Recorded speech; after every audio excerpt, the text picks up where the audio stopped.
हाँ तो भाई, कैसे हैं आप सभी? सभी अच्छे?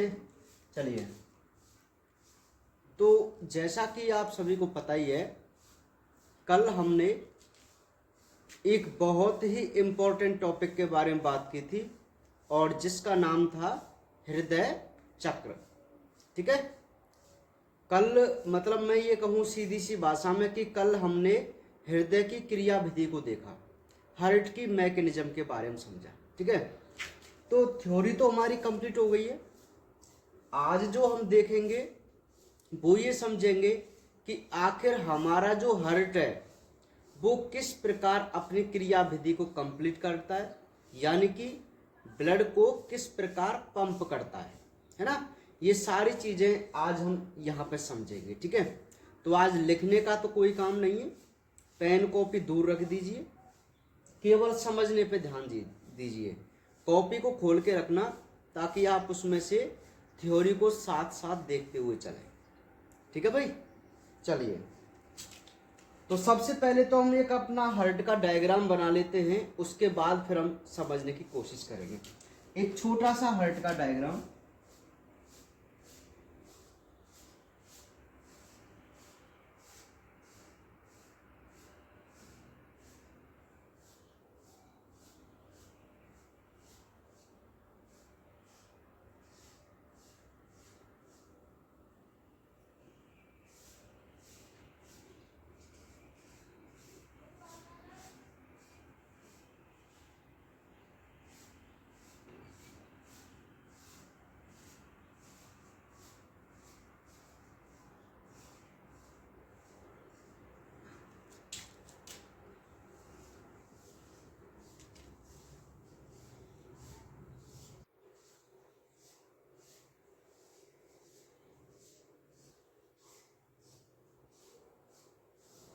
ये थोड़ा ऊपर बन गया, यहाँ से आपको दिखाई नहीं देगा ना, थोड़ा नीचे बनाना पड़ेगा। कोई बात नहीं, अभी बना देता हूँ।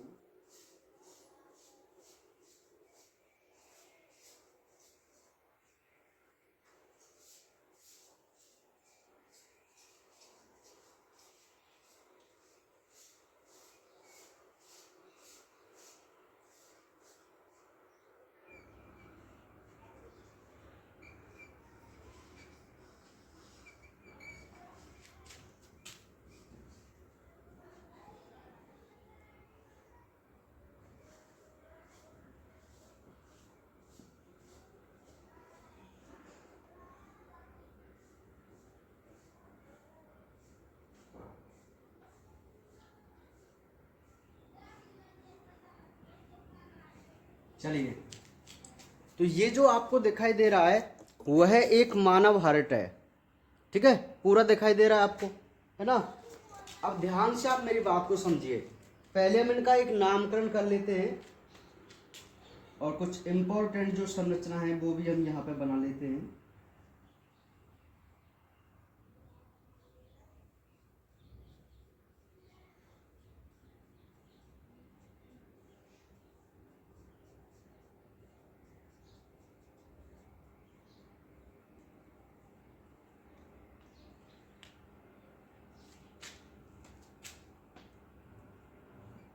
ये है हमारी महाधमनी, ये है हमारी फुफ्फुस धमनी, ये है फुफ्फुसीय शिरा, यह है महाशिरा। ठीक है, ये है हमारा ऐसे नोड, ये है एबी नोड, ये है right atrium, right ventricle, left ventricle, left atrium, ये है बाइकस्पिड वॉल्व और ये है ट्राइकस्पिड वॉल्व, और ये दोनों हैं सेमी लूनर वॉल्व। ठीक है भाई, तो ये हमने इम्पोर्टेंट जो अपने नामांकन है वो कर लिए हार्ट के डायग्राम में। ठीक है, अब मेरी बात को आप जरा ध्यान से समझना। ठीक है, अब इस हर्ट के डायग्राम के माध्यम से हम अपने हर्ट की क्रिया विधि को समझने की कोशिश करेंगे, है ना भाई। तो ध्यान से देखिए, सबसे पहले मैं हर्ट की क्रिया विधि की बात करूं तो इसमें सर्वप्रथम एक क्रिया होती है जिसे हम बोलते हैं हार्ट बीट।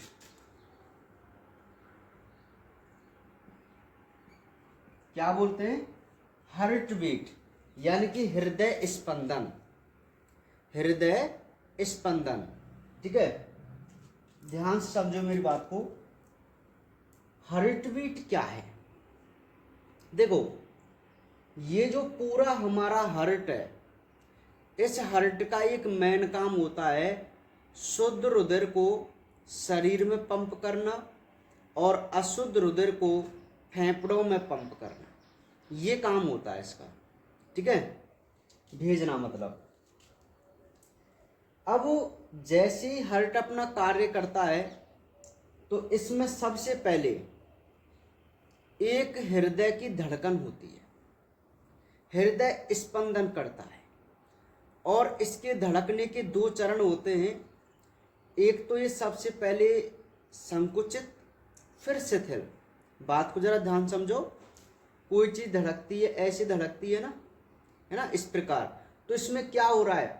एक बार तो हो रहा है संकुचन, एक बार हो रहा है शिथिलन। क्लियर? संकुचन शिथिलन, संकुचन शिथिलन।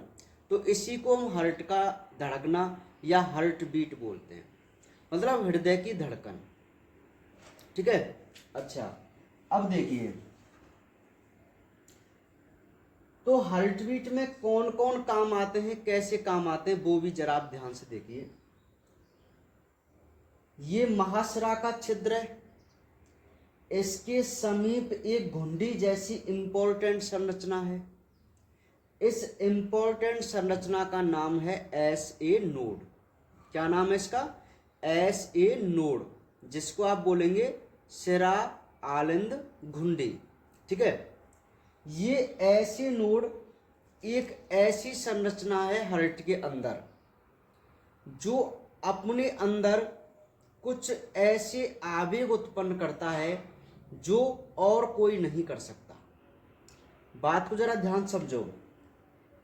वैज्ञानिकों ने सारी चीजें बना ली, लेकिन वो एक ऐसे नोड नहीं बना पाए हैं, क्योंकि इसकी ऐसी पेशियां होती हैं जो अपने आप आवेग बनाती रहती है, ठीक है।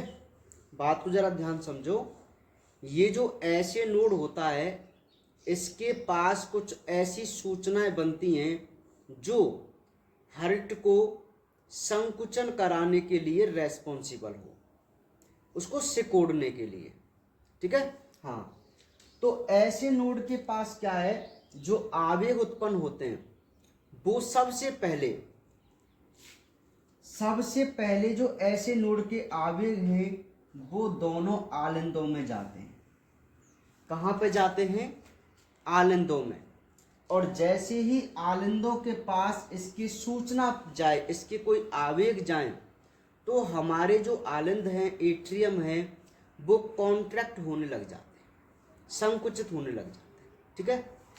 अभी इसका कंसेप्ट आपको और आगे समझ में आएगा। फिलहाल जितना मैं बोल रहा हूं उतना आप समझते हुए चलिए कि ऐसे नोड जो आवेग बनाएगा, वह आवेग सबसे पहले आलिंदों की दीवारों में जाते हैं, जिससे आलिंद संकुचित होते हैं, ठीक है। जैसे ही इनका संकुचन हो जाए, वह सूचना वापस आती है AV नोड के पास। किसके पास आई? अब AV नोड के पास। AV नोड को आप क्या बोलते हैं? आलिंद निलय घुंडी। क्यों बोलते हैं? क्योंकि ये आलिंद और निलय के बीच में प्रेजेंट है।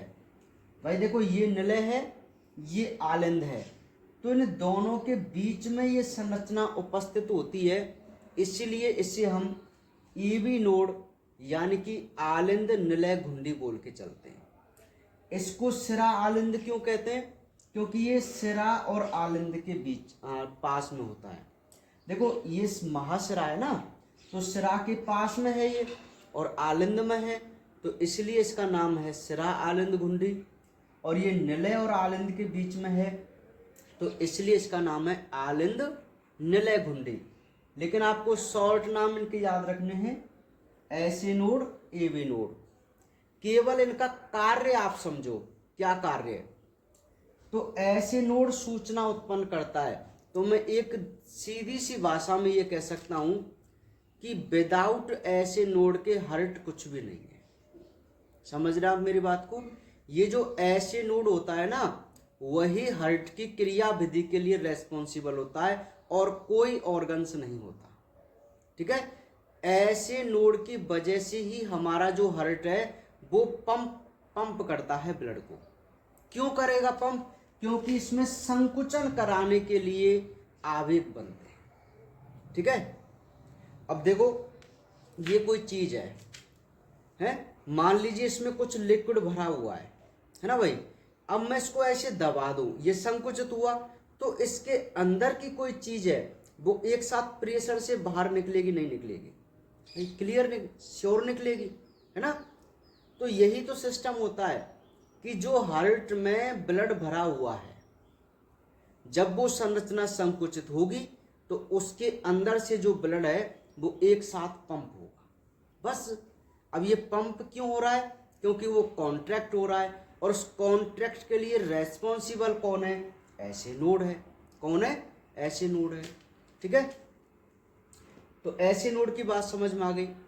अब जैसे ही आलिंद कॉन्ट्रैक्ट हुए दोनों, उसके बाद जो सूचना है वो एवी नोड के पास पहुंचती है। ठीक है, अब एवी नोड का जो संबंध है, एवी नोड का जो संबंध है वो होता है वंडल्स ऑफ हिस और पुरकिंजे फाइबर। बात को जरा ध्यान से समझो। ये जो दो संरचना मैंने अभी लिखी हैं ये बहुत इंपॉर्टेंट हैं। क्यों इंपॉर्टेंट है? देखो, ये वाली संरचना और ये वाली संरचना जो आपको निलयों की दीवार में दिखाई दे रही है केवल, है ना, और ऊपर मैंने नहीं बनाई क्योंकि ये यहीं तक प्रेजेंट होती हैं। यह एक रेशेनुमा संरचना होती है, धागे नुमा। तो एवी नोड के पास जो संकुचन कराने की सूचना थी, वह सूचना वंडल ऑफ हिस के पास पहुंचती है और फिर पुरकिंजे फाइबर के पास पहुंचती है।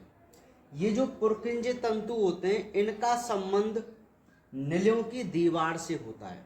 किससे होता है? निलयों की दीवार से। अब भाई यदि ये निलयों की दीवार से संबंधित हैं और इनके पास यदि कॉन्ट्रैक्ट कराने की सूचना आए तो ये भी क्या करेंगे? ये भी कॉन्ट्रैक्ट होंगे। ठीक है, तो देखिए किस प्रकार हमारे दोनों आलिंद और दोनों निलय संकुचित हुए। समझ में आ गई मेरी बात? नहीं आई? तो इस प्रकार हार्ट बीट होती है, हृदय धड़कन। समझ में आ गई? तो आपको ऐसे नोड और एवी नोड के कार्य पता चला। ऐसे नोड और एवी नोड क्या चीज है हमारे हार्ट के अंदर, वो चीज आपको मालूम हुई। इनका मेन काम है हमारे हार्ट को बीट कराना, धड़काना हार्ट को, यानी कि ब्लड को हार्ट से बाहर निकालना, इनका काम होता है। ठीक है, और यही इंपॉर्टेंट काम है। समझ में आ गई बात? अच्छा, मैंने एक बात और कही थी यहाँ पर ऐसे नोड के बारे में, बहुत इंपॉर्टेंट पॉइंट मैंने आपको बताया था कि जो ऐसे नोड होता है उसे हम पेस मेकर कहते हैं, यानी कि हृदय का गति निर्धारक। मैंने बताया था पेस मेकर। ये नीट के पॉइंट ऑफ व्यू से बहुत इंपॉर्टेंट क्वेश्चन है, आप इसको नोट कर लेना जो मैंने थ्योरम लिखाया था, है ना, कि हृदय का गति निर्धारक या पेस मेकर किसे कहते हैं।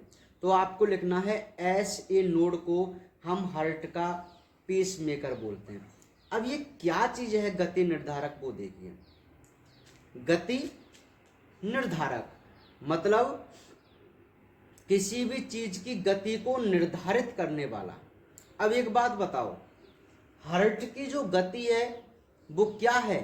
अरे उसका धड़कना। अब हार्ट ऐसा तो है नहीं कि वो भाग के जाएगा, कि स्पीड से दौड़ेगा वो उसकी गति है, नहीं। हार्ट की जो गति है वो है उसका धड़कना, कि वो कितने बार धड़कता है कि नहीं, है ना। तो मैं आपको बता दूं कि ऐसे नोड जब एक सूचना उत्पन्न करता है तो जो हमारा हार्ट है एक बार धड़कता है। बात समझो मेरी। मान लीजिए ऐसे नोड ने एक बार सूचना उत्पन्न की तो हमारा हार्ट एक बार ही धड़केगा, है ना, समझ रहे। यदि हार्ट ने सॉरी ऐसे नोड ने 72 सूचनाएं उत्पन्न की 1 मिनट में, कितनी, 72। ऐसे नोड ने 1 मिनट में 72 सूचनाएं उत्पन्न की तो हमारा हार्ट कितनी बार बीट करेगा, 72 बार। 80 बार की तो 80 बार धड़केगा। नहीं आ रही मेरी बात समझ में। मतलब जितनी सूचनाएं ऐसे नोड के पास उत्पन्न होंगी उतनी ही बार हमारा हार्ट धड़केगा। तो एक बात मुझे बताओ, क्या हार्ट की गति को कंट्रोल ऐसे नोड नहीं कर रहा है क्या, कर रहा है ना। यदि ये 100 बार सूचना उत्पन्न करेगा तो 100 बार हार्ट बीट करेगा।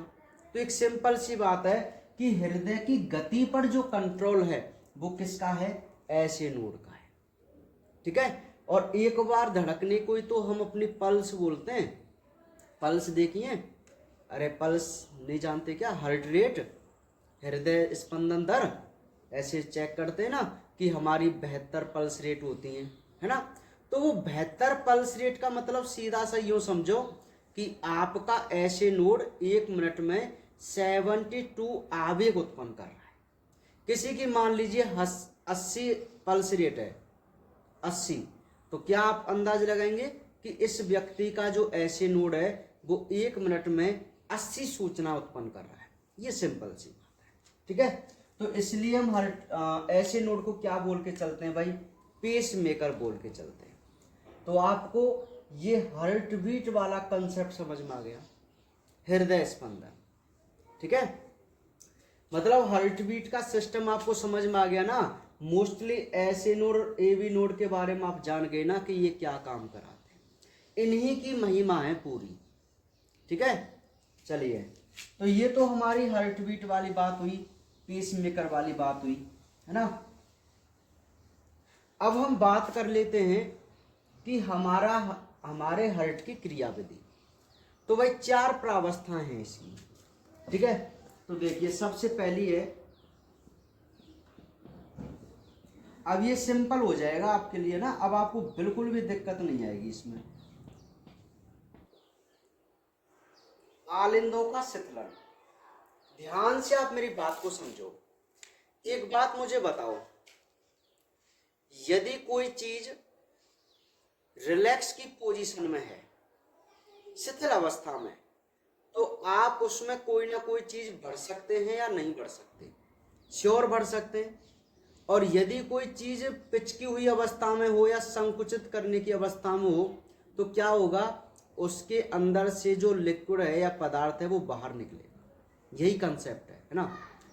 तो हमारा हार्ट की जो क्रियाविधि होती है उसके मुख्य रूप से 2 चरण हैं, एक तो शिथिल होना और एक संकुचित होना। शिथिल होना और संकुचित होना, ये 2 स्टेप है, ठीक है। अब आप ध्यान से समझना मेरी बात को। क्या ये हमारे 2 आलिंद हैं, क्या ये हमारे 2 निलय हैं निलय। बात आती है मुख्य रूप से इनके संबंध की, कि हार्ट के किस पार्ट का संबंध कौन सी संरचना से होता है ना। तो मैं आपको एक बार और बता देता हूं कि जो हमारा ये बायां आलिंद है ये फुफ्फुसीय शिरा से जुड़ा हुआ होता है ना। जो बायां निलय है वो महाधमनी से जुड़ा हुआ रहता है, ठीक है। दायां आलिंद है वो महाशिरा से, और सॉरी दायां आलिंद महाशिरा से और दायां निलय फुफ्फुस धमनी से जुड़ा हुआ होता है। क्लियर। तो ये संबंध हमें याद रखने हैं, है ना भाई। अब एक बात और मैं आपको बता देता हूं हल्की सी, कि जो शुद्ध रुधिर है, शुद्ध रुधिर वह होता है जिसमें ऑक्सीजन हो, है ना। और ऑक्सीजन सबसे पहले कहाँ आती है? लंग्स में, फेफड़ों में, ठीक है। तो जो शुद्ध रुधिर है वो चल के आता है फेफड़ों से, है ना। और अशुद्ध रुधिर ऐसा होता है जिसमें CO2 होती है, और अशुद्ध रुधिर चल के आता है हमारे शरीर के ऊतकों से। इतनी सी बात आप याद रखो।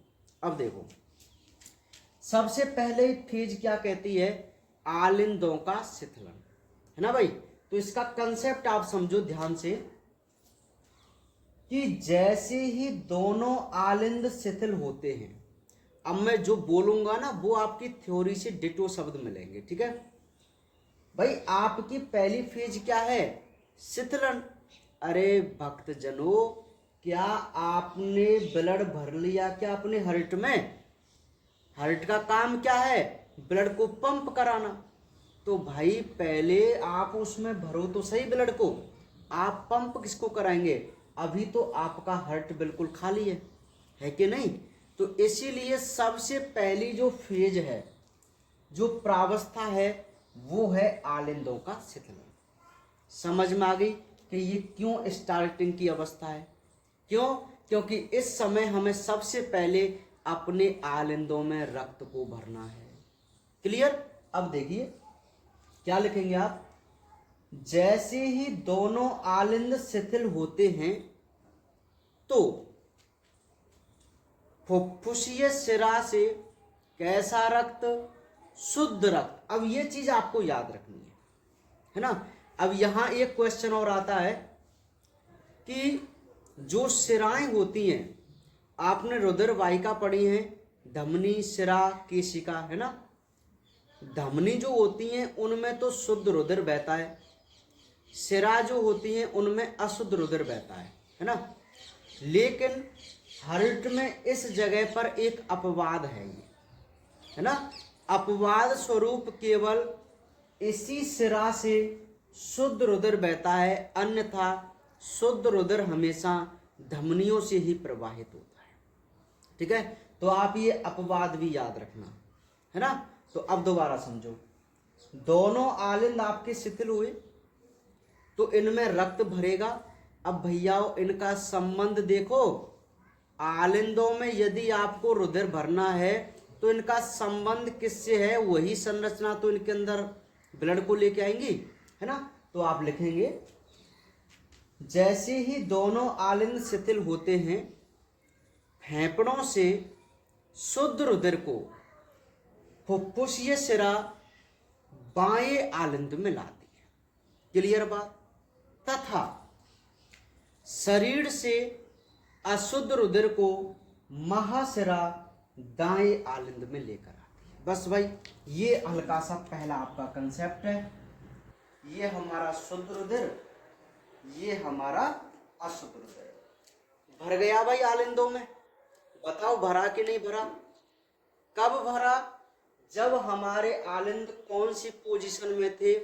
शिथिल की पोजीशन में, है ना भाई। रिलैक्स करेंगे तभी तो आप इनमें रक्त भर सकते हैं। तो पहला काम भाई हमारा कंप्लीट हो गया और हमने इसमें अपने आलिंदों में रक्त को भर लिया। क्लियर? पहली फेज आपको समझ में आ गई। लेकिन इसी में अभी हुआ क्या, बात को जरा ध्यान से समझो। जैसे ही ब्लड इनमें बढ़ता जाता है आलिंदों में, तो यहां हल्का सा रुधिर का प्रेशर बढ़ जाता है ना। अब देखो, ये द्विबलन का पार्ट है, ये त्रिबलन का पार्ट है। एक बात मुझे बताओ, कपाट का मतलब क्या होता है? एक दरवाजे जैसी संरचना होती है ना, एक दरवाजे जैसी संरचना, है ना। तो यदि मैं यहां पर कोई प्रेशर बढ़ा दूं तो इसके खुलने के थोड़े बहुत चांस हो जाते, नहीं हो जाते? क्योंकि ये दरवाजे जैसी संरचना है तो ज्यादा प्रेशर से ये ओपन हो सकती है। क्लियर? तो यही काम इसमें होता है पहले फेज में, कि जब लगातार दोनों आलिंदों में रुधिर आता जाता है। अब आप याद रखो कि किधर से शुद्ध और किधर से अशुद्ध, ठीक है। तो ये द्विबलन और त्रिबलन जो कपाट हैं वो हल्के से खुल जाते हैं, कंप्लीट नहीं खुलते। ठीक है, कंप्लीट नहीं खुलते। तो मैं आपको बता दूं, जो 75% ब्लड है, 75% जो ब्लड है वो अपने आप ही निलों में आ जाता है। निलों में मतलब बाएं आलिंद से बाएं निलय में शुद्ध रुधिर और दाएं आलिंद से दाएं निलय में अशुद्ध रुधिर भर जाता है। क्लियर? तो ये प्रावस्था हुई हमारी आलिंदों के शिथिलन की। इतना काम होता है और इसका जो टाइम है वो है 0.7 सेकंड का, कि इतने समय तक हमारे जो एट्रियम है वो रिलैक्स पोजीशन में होते हैं। ठीक है, तो आपको पहला स्टेप समझ में आया कि नहीं आया? बहुत सिंपल है कि जैसे ही दोनों आलिंद शिथिल होते हैं, फुफ्फुसीय शिरा से शुद्ध रुधिर बाएं आलिंद में, शरीर से अशुद्ध रुधिर महाशिरा द्वारा दाएं आलिंद में भर दिया जाता है। रुधिर दाब बढ़ने से द्विबलन त्रिबलन आंशिक रूप से खुल जाते हैं और 75% जो ब्लड है वो निष्क्रिय प्रवाह द्वारा कहाँ चला जाता है? निलों में चला जाता है। तो पहली फेज आपको समझ में आ गई। ठीक है, अब देखिए, अब दूसरी जो फेज है वो है आलिंदों का संकुचन। भाई अभी आलिंदों का शिथिलन हुआ है। क्या हुआ है? शिथिलन। तो इनमें रक्त भरा है। अब आपको क्या करना है? अपने पूरे ब्लड को इन आलिंदों से निकालना है। तो भैयाओ, जब आप आलिंदों से रक्त को निकालेंगे तो इनका क्या करवाना पड़ेगा? आपको कॉन्ट्रैक्शन करवाना पड़ेगा, संकुचन करवाना पड़ेगा, क्योंकि अभी 25% ब्लड इनमें बचा हुआ है ना। 75% ही तो यहाँ पे गया था, जो 25% है उसको भी तो निकालना है। तो उसको निकालने के लिए क्या करना है? हमें संकुचन करवाना पड़ेगा। तो मैं आपको बता दूं, इस समय ऐसे नोड अपनी सूचना उत्पन्न करेगा जो मैंने अभी आपको कुछ देर पहले बताई थी ना। अब वो ऐसे नोड सूचना उत्पन्न करेगा, वो सूचना दोनों आलिंदों के पास पहुंचेगी, जिससे क्या होगा? द्विबलन और त्रिबलन कपाट कंप्लीट रूप से खुल जाएंगे और बचा हुआ 25% जो ब्लड है वो कहाँ आ जाएगा? कहाँ आ जाएगा? हमारे निलों में आ जाएगा। समझ में आ गई मेरी बात? नहीं आई? इसमें जो समय लगता है वो 0.1 सेकंड का लगता है। तो देखिए, आलिंदों का शिथिलन हुआ तो उसमें आपने ब्लड को भरा, और संकुचन हुआ तो आपने आलिंदों से कंप्लीट ब्लड को बाहर निकाल दिया। तो वो ब्लड कहाँ जाएगा? निलों में जाएगा, है ना। शुद्ध रुधिर है वो बाएं आलिंद से बाएं निलय में, और अशुद्ध रुधिर है जो दाएं आलिंद से दाएं निलय में भर दिया जाता है। यहां तक बात आपको समझ में आ गई? तो दो प्रावस्थाएं हो गई हमारी, और इन दो प्रावस्थाओं में हुआ क्या कि हमने ब्लड को अपने हार्ट में भरा और आलिंदों से भी निकालकर अपने निलों में डाल दिया। क्लियर?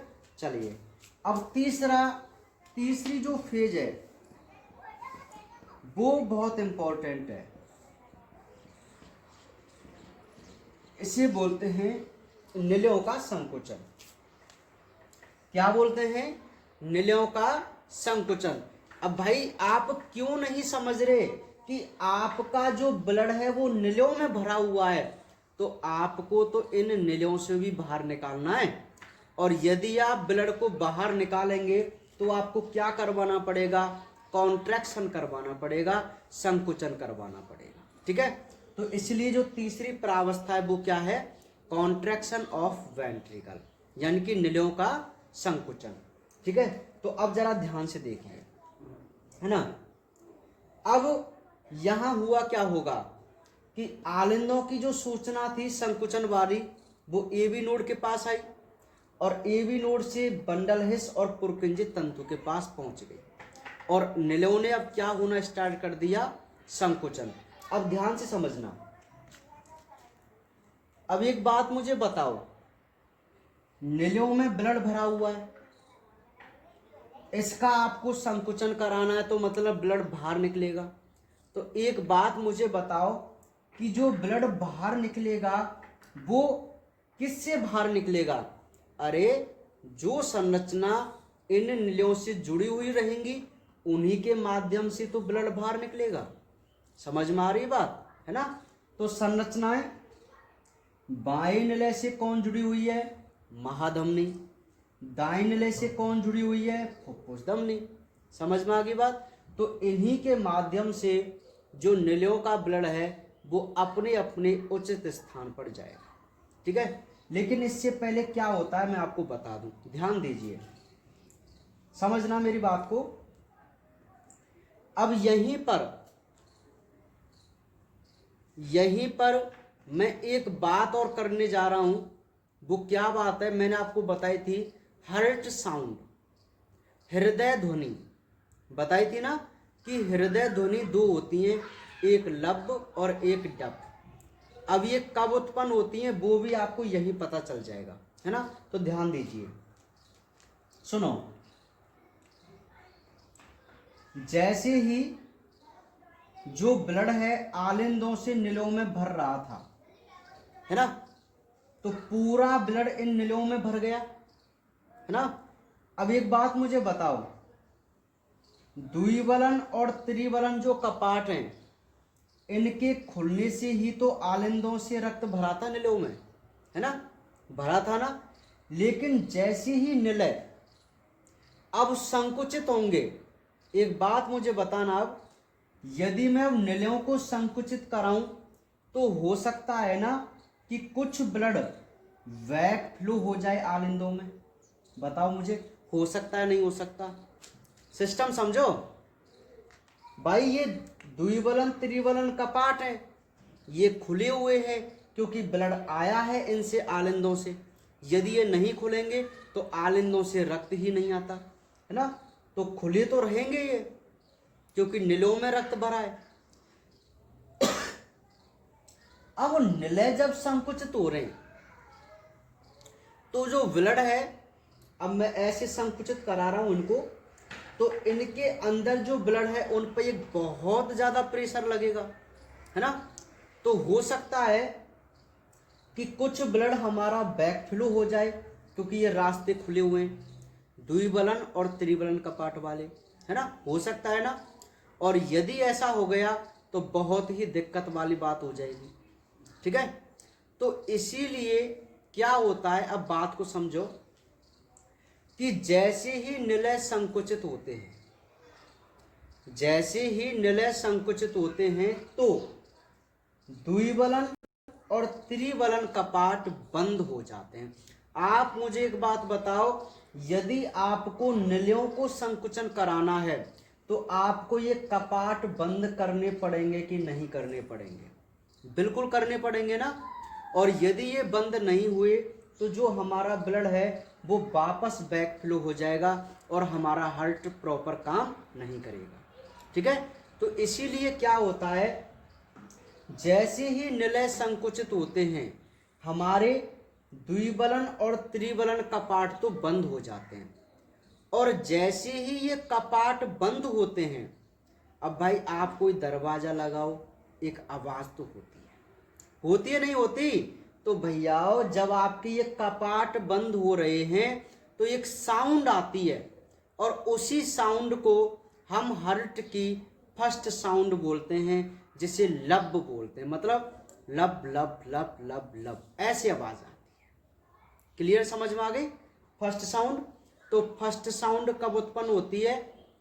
नलियों के संकुचन के दौरान, नलियों के संकुचन के दौरान द्विबलन और त्रिबलन कपाट के बंद होने से जो आवाज उत्पन्न होती है उसे हम फर्स्ट साउंड कहते हैं। ये कंसेप्ट आपको समझ में आ गया फर्स्ट साउंड का, है ना।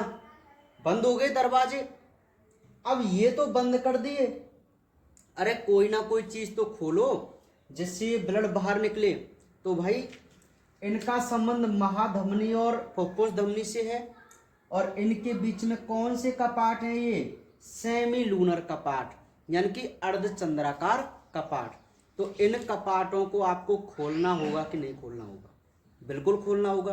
तो अब आपकी थ्योरी बन जाएगी अपने आप। देखो कैसे, कि जैसे ही निलय संकुचित होते हैं द्विबलन और त्रिबलन कपाट बंद हो जाते हैं तथा अर्धचंद्राकार कपाट खुल जाते हैं। ये सिस्टम समझ में आया नहीं आ गया, है ना? अब जब अर्धचंद्राकार कपाट खुल गए तो आप बता दीजिए कि कौन सा ब्लड किस प्रकार जाएगा। तो आप बोलेंगे जिससे ये बायां निलय है, इसमें कौन सा रुधिर है? शुद्ध। इसका संबंध किससे है? महाधमनी से। तो आप बोलेंगे जिससे वायु निलय से शुद्ध रुधिर महाधमनी द्वारा शरीर में पंप कर दिया जाता है, क्योंकि महाधमनी से शुद्ध रक्त पूरे शरीर में फैला दिया जाता है। ठीक है, तो हो गई पंपिंग। तथा दाएं निलय से अशुद्ध रुधिर, अब भाई अशुद्ध रुधिर को आपको कहाँ भेजना पड़ेगा? शुद्ध होने के लिए भेजना पड़ेगा। और रक्त शुद्ध कहाँ पे जाके होता है? लंग्स में। वैसे किडनी में भी होता है, पर वो अलग शुद्ध है और ये अलग शुद्ध है ना? तो दाएं निलय से, अब इसका संबंध देखो किससे है? वो है फुफ्फुस धमनी से।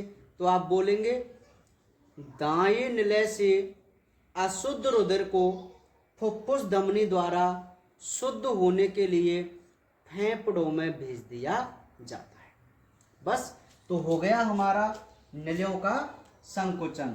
और इसमें जो समय लगता है वो लगता है 0.3 सेकंड का। कितने का लगता है? 0.3 सेकंड का। तो आपको समझ में आ गया निलयों का संकुचन। और देखिए, जैसे ही निलयों का संकुचन हुआ, आपका जो ब्लड है वो अपने हार्ट से पूरी तरीका से बाहर निकल चुका है। नहीं निकल चुका क्या? अशुद्ध रुधिर फेफड़ों में चला गया शुद्ध होने के लिए, और शुद्ध रुधिर हमारे शरीर में चला गया अपने काम करने के लिए। ठीक है, समझ में आ रही मेरी बात, है ना? अब लास्ट जो चरण है वो है निलयों का शिथिलन। क्या है? निलयों का शिथिलन। अब आप मेरी बात को जरा ध्यान से समझना। अब मेरी बात को जरा ध्यान से आप समझना। अभी जो ये हमारे निलय हैं वो संकुचित हुए थे, है ना? और संकुचित हुए तो क्या हुआ कि हमारे अर्धचंद्राकार कपाट खुल गए, है ना?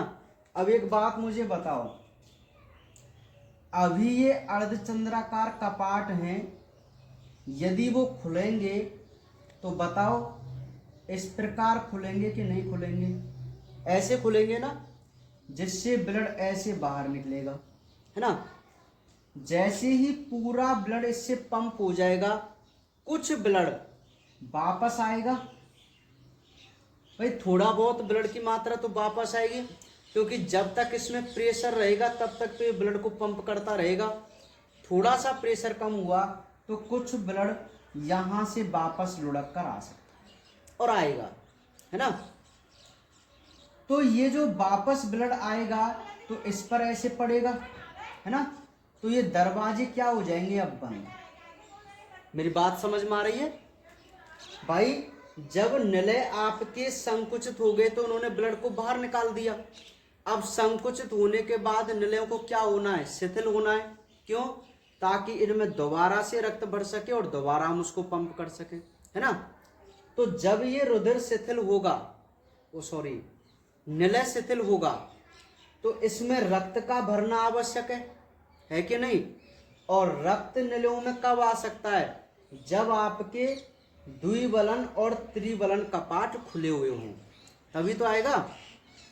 तो निलयों के शिथिलन में क्या होता है कि निलय जब शिथिल होता है ना, तो उस समय तक आलिंद शिथिल भी हो जाते हैं और संकुचित भी हो जाते हैं। ठीक है, जिससे क्या होता है कि अर्धचंद्राकार कपाट बंद हो जाते हैं। जब निलय शिथिल होते हैं तो द्विबलन और त्रिबलन कपाट तो खुल जाएंगे क्यों? क्योंकि आलिंदों से रक्त इनमें आ जाए और अर्धचंद्राकार कपाट बंद हो जाएंगे। तो अर्धचंद्राकार कपाटों के बंद होने से हार्ट की सेकंड साउंड उत्पन्न होती है, जिसे हम डप ध्वनि कहते हैं। क्या कहते हैं? डप ध्वनि कहते हैं। ठीक है। तो हार्ट की दो ध्वनि, पहली ध्वनि निलयों के संकुचन के दौरान द्विबलन त्रिबलन कपाट के बंद होने से, दूसरी ध्वनि निलयों के शिथिलन के दौरान अर्धचंद्राकार कपाटों के बंद होने से उत्पन्न होती है। ये बात आप याद रखना। ठीक है, समझ में आ गई भाई बात? तो आपके निलयों के शिथिलन में दोबारा रक्त भर गया, फिर ये संकुचित होंगे। ठीक है, तो बस यही सिस्टम हमारे हार्ट के अंदर चलता रहता है।